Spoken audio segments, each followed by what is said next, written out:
Hello everyone, Peter Waters here, and welcome to Talking the Talkies. Today, I have two sad deaths to report, both of whom were musicians who really gave shape to indie films of the 2000s and 2010s. First up is Irish musician Glen Hansard. He died at the age of 56 due to a motorcycle accident in Ireland, and he became most famous for the 2007 indie hit Once, in which he plays a struggling musician. It really represented that sort of indie spirit.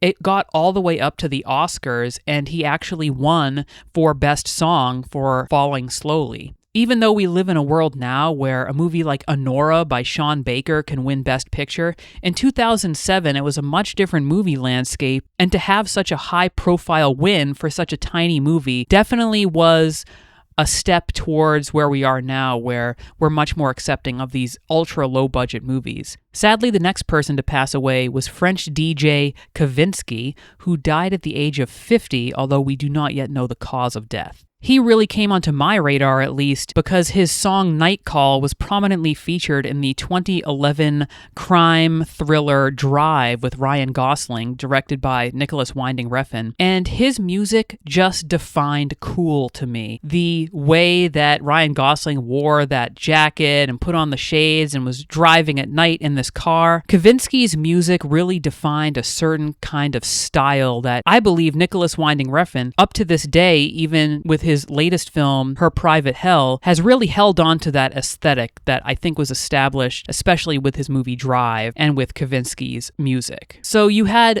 two very different kinds of musicians pass away. One was this traditional Irish singer-songwriter, and one was this French DJ who really put a lot of life into the movie Drive. And it's very sad to hear that both of these artists, who really left their imprint on some of the key films of the 2000s era, have passed on. But they will live on in these films, and they will be enjoyed for years and years to come.